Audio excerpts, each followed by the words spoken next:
வணக்கம். நான் உங்கள் திருச்சி விவசாயி. இன்றைக்கி என்ன வீடியோவில் பார்க்க போகிறோம் அப்படின்னா, அந்த செவந்தி பதியம் எடுத்துகிட்டு வந்தோம்ல, செவந்தி பதியம் 2 நாளாக ஊண்டிட்டேன். அதனால தான் அவ்வளோவா வீடியோ போடல. இன்றைக்கி நவம்பர் 14ஆம் தேதி. இன்றைக்கி தான் நம்ம காலையில் அங்கே காட்டுக்கு போயிருந்தேன். தெளிச்ச கீரை விதெல்லாம் எப்படி ஆகி போச்சு அப்படின்னு ஷார்ட்ஸ் வீடியோவில் எடுத்து போட்டிருக்கேன். இப்போ இங்கே என்ன ஒரு சில நஷ்டம் ஏற்பட்டுருக்கு அப்படிங்கிறத அப்படியே காமிக்கிறேன். நம்ம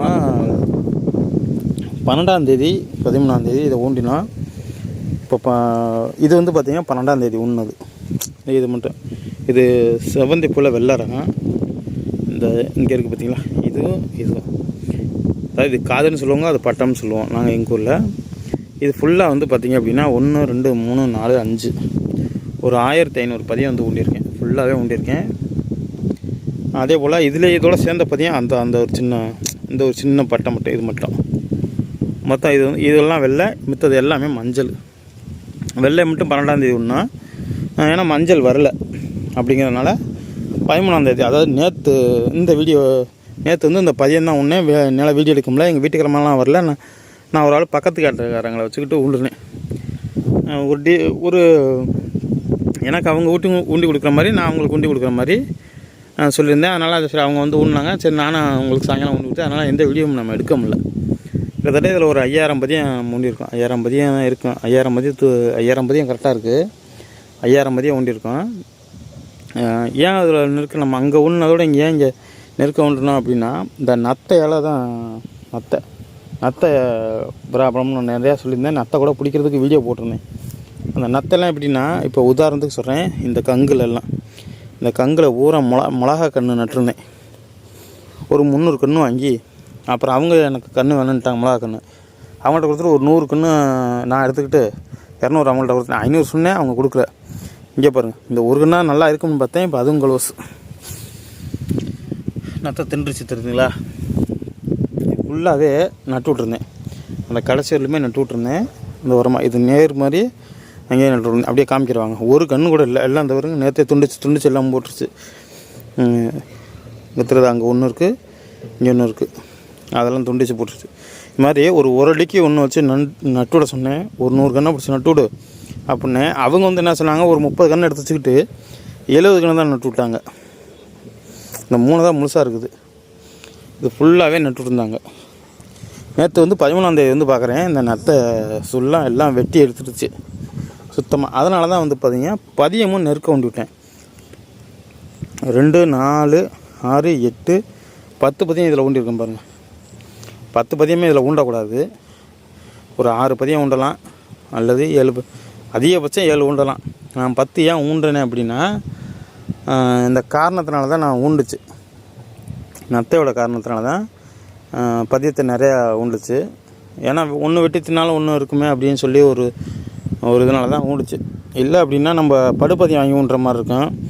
அப்போ அது இது ஒரு வாரத்துக்கு முன்னாடி, அது ஒரு வாரத்துக்கு பின்னாடினா ரொம்ப டிஃப்ரெண்ட்டு தெரியும் பூ வரும்போது. அப்படிங்கிறனால நம்ம அதை உண்டலை. இப்போ நான் 5000 பதியம் வாங்கி ஊண்டினேன். பக்கத்தில் 6000 பதியம் வாங்கி ஊண்டினாங்க. அந்த வரப்பு இருக்குல்ல, இந்த மஞ்சள் சாக்கு மூட்டை, அதுக்குங்கிறத நம்ம அதுங்கிட்ட வேற ஆள். அவங்க அப்படியே ஃபுல்லாக அந்த ஒரு அங்கே வரலும் ஊண்டிருக்காங்க. அங்கிட்டலாம் வெள்ளை ஊண்டிட்டு இங்கிட்ட மஞ்சள் ஃபுல்லாக ஊண்டிருக்காங்க. ஒரு 3000 மஞ்சள், ஒரு 2000, மொத்தம் 6000 பதியம் அவங்க வாங்கினாங்க. அது எப்படி ஊண்டினாங்க அப்படிங்கிறது தெரில. நம்ம மஞ்சள் ஊண்டுற போது தான் போனோம். வெள்ளை ஊண்டும் போது நாங்கள் தனியாக ஊண்டிக்கிட்டோம், அவங்க தனியாக ஊண்டிக்கிட்டாங்க. இந்த மாதிரி நத்தை ப்ராப்ளம் தான் இங்கே. இந்த மண்ணுக்கு நத்தை ப்ராப்ளம் நிறையா வருது. அதனால தான் பார்த்தீங்கன்னா இங்கே மட்டும் இல்லைங்க, இந்த பக்கத்துலலாம் கீரையெல்லாம் சுத்தம் ஒன்றும் இல்லாமல் காலி பண்ணி பிடிச்சி. இப்போ நம்மளுமே கீரை விடலான் இருந்தேன். சும்மா பரவாயில்ல தெளிச்சு விடலாம், சரி கீரையை தின்ட்டு போனாலும் செவந்தி பதியம் தப்பிச்சுக்கணும். அப்புறம் பார்த்தேன், கீரை தெளிச்சுக்கிட்டு இது நத்தை வெட்டி கிடக்கிறதுக்கு பூச்சி வேற போட்டு அடிச்சிருச்சுன்னா என்ன செய்கிறது அப்படின்ட்டு விட்டுட்டேன். கீரையை நம்ம உழலை. அதனால் பார்த்திங்கன்னா பதியத்தை சேர்த்து வச்சு விட்டேன். நேற்று பதியம் ஊண்டிட்டு செம்ம மழை பார்த்துருப்பீங்க. இங்கேயும் அடித்து துவச்சிருச்சு. நல்ல வேளை நான் அந்த வடுவு தண்ணிலாம் பிடிங்கிட சொல்லிட்டேன். ஏன்னா இங்கே பிடுங்கி விட்டாலும் அவங்க பிடுங்கி விட்டால் தான் தண்ணி வெளியில் போகும். இல்லை அப்படின்னா தண்ணி வெளியில் போகாது, அப்படியே தான் இருக்கும், காட்டுக்குள்ளேயே கிடக்கும். அப்படிங்கிறதுனால அவங்களையும் நான் பிடிங்கிட சொல்லிட்டேன். சுத்தமாக பிடிங்கி விட்ருங்க அப்படின்னு சொல்லிட்டு. நல்ல வேளை பிடுங்கி விட்டதுனால தப்பிச்சது. இல்லை அப்படின்னா அழுகி போயிடும். அதனால் காட்டில் 2-3 நாளைக்கு தண்ணியை விடாத அப்படின்னு சொல்லிட்டேன். நல்லா காயட்டும். காஞ்சதுக்கப்புறம் அவள் தான் வேறு பிடிக்கும். அன்னவரில் வேறு பிடிக்காது. ஈரமாக கிடந்துச்சு அப்படின்னா எல்லாம் அழுகி போகும், ஒன்றுக்கும் பிரச்சனை இருக்காது. இந்த பாருங்க, அதே போல் இவங்க மாசி பச்சை நட்டுருக்காங்க. மாசி பச்சையில் போல் தண்ணி நிற்கக்கூடாது. தண்ணி கிடந்துச்சு அப்படின்னா இந்த மண்ணுக்கு தண்ணி நிற்கக்கூடாது. கிழங்கு வெட்டி விட்டுறது தான் பெஸ்ட்டு. இல்லை அப்படின்னா எல்லாம் காலியாகிடும். இப்போ இவங்க மாசி பச்சைக்கு தான் அடுத்து பார்த்தீங்க அப்படின்னா வெட்டி விட்டுருக்காங்க. கிழங்கு வெட்டி போட்டிருக்காங்க. வருவாங்கன்னு நினைக்கிறேன். சொன்னாங்க மாசி பச்சை நட போகிறோம், மாசி பச்சை தான் போட்டிருக்கோம் அப்படின்னாங்க. மாசி பச்சை தான் அடுத்து கொண்டு போயிட்டுருக்காங்க. இப்போ நம்மளது வருவோம். கிட்டத்தட்ட இது பார்த்திங்கன்னா எங்கள் வீட்டுக்காரம்மா பதியம் மிச்சம் இருக்குது, அங்கெல்லாம் ஊண்டக்கூடாது அப்படின்னு சொல்லிட்டு அங்கிட்ட ஒரு கிட்ட கூட ஊண்டிருக்கலாம். இதில் ஊண்டி விட்டுருச்சு. இப்போ எங்கிட்ட நடக்கிறதுன்னு தெரில. எனக்கே சங்கடமாக இருக்குது. என்னடா இது எப்படா நடந்து போகிறது வர்றது அப்படின்ட்டு. இப்போ சின்னதாக இருக்கும்போது நமக்கு தெரியாது, தாண்டி உள்ளே போய் காலேஜ் போயிடுவோம்.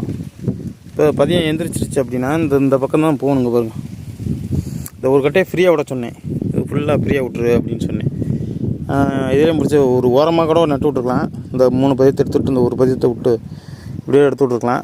எடுத்து விட்டாங்க. இப்படி பார்ப்போங்க எப்படி இருக்குது. இன்னும் 2 நாள் கழிச்சா தான் தெரியும் நத்தை எப்படி எவ்வளோ திங்குது, எவ்வளோ நமக்கு பதியம் தேர்ந்துச்சு அப்படிங்கிறது தெரியும். காலையிலே வெயிலுக்கு அப்படியே சோர்ந்து உழுவுது பதியம், காலை வெயிலுக்கு. ஆனால் நேரத்தில் மழை, சரி மழை. அந்த மழையோட ஈரமே நிறையா ஃபுல்லாக கிடக்கும். நத்தை பிரச்சனை இங்கே நிறையா இருக்குங்க. நத்தை பிரச்சனை நிறையா இருக்குது. முடிச்சுக்கிறேன் இதோட. ஏன்னா இன்னும் நத்தை மருந்து நேற்று தெளித்து விட்டு போனேன். செவனேன்னு இருந்திருக்கலாம். இதில் கொண்டு வந்து நத்தை மருந்து அவங்க தான் தெளித்தாங்க. உங்கள் கலந்த கையோடு தெளித்து விட்ருங்களான்னு கலந்த கையோடு அவங்களே தெளித்து விட்டு போனாங்க. அது ஒன்றுக்கும் புரோஜனம்லாம் போச்சு. 6 மணிக்கு மேலே நத்தை மருந்து தெளிச்சிட்டு போனால் 6:45 7 மணிக்குள்ளே மழை வந்துருச்சு. அது ஒன்றுக்கும் புரோஜனம் இல்லை. நான் இந்த நத்தை சாகணும் அப்படின்னா நல்லா காடு காமிச்சிருக்கணும், அதில் தெளித்து விட்டு போகணும். அப்போ தான் நத்தை வரும். நத்தை ஏன்னா செடியை திங்க வர்றது மறந்து தின்ட்டு செத்து போகும். பெரும்பாலும் பிடிக்கிறது நல்லது. இன்றைக்கி பார்த்தோன்னா நானும் இப்போ சுற்றி 4 சுற்றி வந்துட்டேன். பட்டமாக ஏறி ஒன்றும் நத்தை காணா. பதியம் தான் எனக்கு ஏன்னா ஒடிஞ்சு கிடக்குது. சரி, வந்த வரலாம் வரட்டும். இன்னும் ஒரு வாரம் கழிச்சா தான் தெரியும் பதியம் எவ்வளோ வருது, எவ்வளோ பட்டு போகுது அப்படின்ட்டு. சரி இருக்கட்டும் அப்படின்னு சொல்லிட்டு கிளம்பிட்டேன். அடுத்து அந்த பதியம் பாருங்கள், என்ன வேறு பிடிக்கலன்னு நினைக்கிறேன். இது வேறு பிடிச்சிச்சா என்னன்னு தெரியல. இது கொஞ்சம் பசன்னு குட்டையாக இருக்குது. அது கொஞ்சம் சோர்ந்த மாதிரி இருக்குது தலை. அது மஞ்சள், இது வெள்ளை. வேறு ஒரு அடுத்த வீடியோவில் பார்ப்போம்.